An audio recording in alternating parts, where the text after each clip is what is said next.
Good morning, degenerates. Welcome to another episode of Boring Crypto I.O., where I read you the boring crypto news so you don't have to.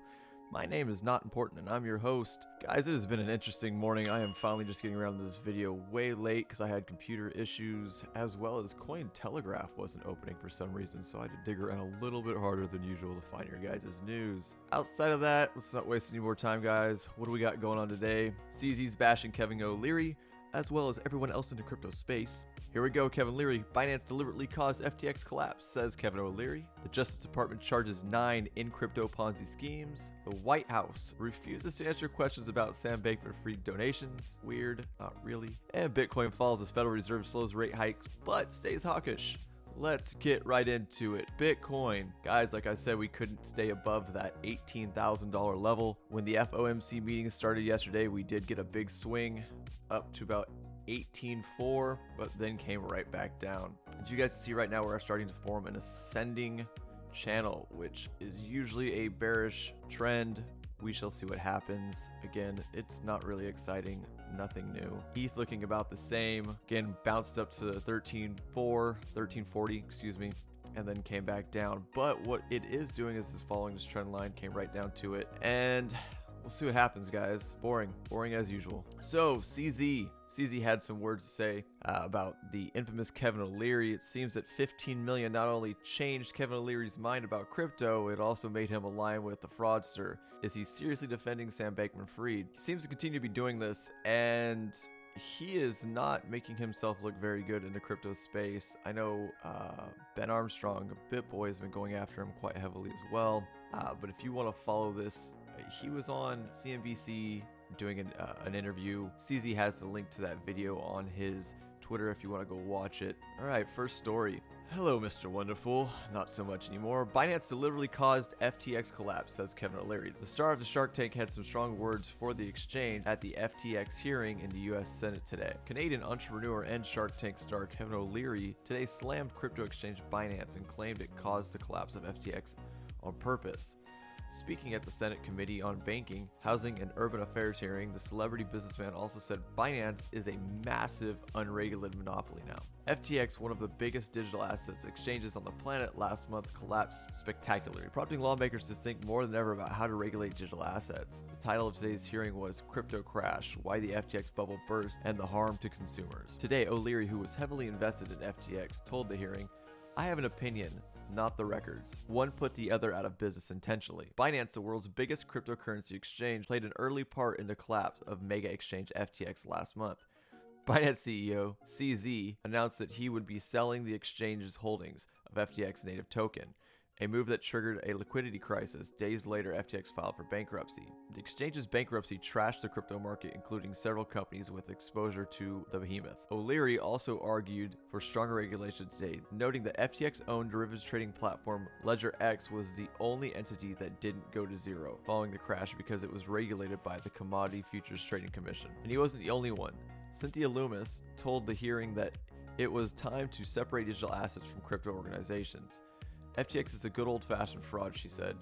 Mismanagement, failure of people, inadequate controls, and what's on trial. We need to regulate this business and lay digital assets on top of our existing financial framework. FTX's ex-CEO and founder Sam Bankman-Fried was arrested in the Bahamas over the weekend after U.S. feds requested his extradition from FTX's home country. He is now under investigation and faces 8 criminal charges. The disgraced crypto mogul had been called to testify at today's hearing before his arrest, but declined, despite agreeing to participate in a House committee hearing that took place without him yesterday. He previously said his testimony was likely to be underwhelming. Again, guys, everybody's trying to cover their ass in this. As well as I said yesterday, policymakers are using this as a way to just steamroll policies, so we'll see how it keeps developing. But Kevin O'Leary, again, not making himself look like a friend to the crypto space. Justice Department charges 9 in crypto Ponzi schemes. The founders of IcomTech and WealthSys presented a life of luxury and now stand accused of conspiracy to commit fraud and money laundering. The U.S. Department of Justice on Wednesday announced that the agency had filed charges against 9 individuals for operating 2 crypto Ponzi schemes, IncomTech and 4Count, also known as WealthSys. With these 2 indictments, this office is sending a message to all cryptocurrency scammers. We are coming for you. U.S. Attorney Damian Williams said in a statement, "Stealing is stealing, even when dressed in the jargon of cryptocurrency." According to DOJ, Income Tech and Forecount were both purported cryptocurrency mining and trading companies that promised investors profits in exchange for purchasing cryptocurrency-related investment products. Victims invested using cash, checks, wire transfers, and actual cryptocurrency. In the first indictment, the DOJ accused these said people of conspiracy to commit wire fraud for their involvement in Income Tech. The scheme, the agency says, ran from mid-2018 to late 2019. They're digging deep for this one. In the second indictment, the DOJ accused Francis de la Silva, Juan Tacuri, and Antonio Perez Hernandez of the same for their involvement with Forecount, which ran an alleged Ponzi scheme from mid-2017 to late 2021. Silva and Tacuri are also charged with conspiracy to commit money laundering. The founders and promoters of each scheme falsely promised their respective victims, among other things, that profits from the company's cryptocurrency trading and mining would result in guaranteed daily returns on victims' investments and doubling those investments within 6 months, the agency said. Prosecutors allege neither company was actually trading or mining cryptocurrency. Wow. They used funds from the victims to pay other victims, promote the global scheme with lavish expo presentations to lure in new victims and enrich themselves. The DOJ says promoters of the scheme claim that these tokens, known as ICOMs and mined Xcoin, would eventually be worth a significant amount of money. In reality, the agency says that they were essentially worthless, resulting in financial loss to victims. While victims saw profits accumulating on the scheme's respective online portals, most victims weren't able to withdraw any of these so-called profits and ultimately lost their entire investments, prosecutors said. By contrast, Icom Tech and Forecount's promoters siphoned off, in some cases, hundreds of thousands of dollars in victim funds, which they withdrew as cash, spent on promotional expenses for the schemes, and used for personal expenditures such as luxury goods and real estate. The case is being handled by the Justice Department Money Laundering Transnational Criminal Enterprise Unit. The excitement around cryptocurrency and the potential to make huge profits attracted would-be investors to alleged schemes run by the individuals indicted today. Homeland Security Special Agent Ivan J. Avello said, "With high-end clothes and cars, these individuals are alleged to have presented a life of luxury to potential investors. But instead of a lucrative investment opportunity, these victims were fleeced of their savings and left with nothing to show for it." Yeah, this is something that especially in the last bull cycle, we saw a lot, guys. Companies, exchanges, projects, etc., offering lots of APY, high APYs,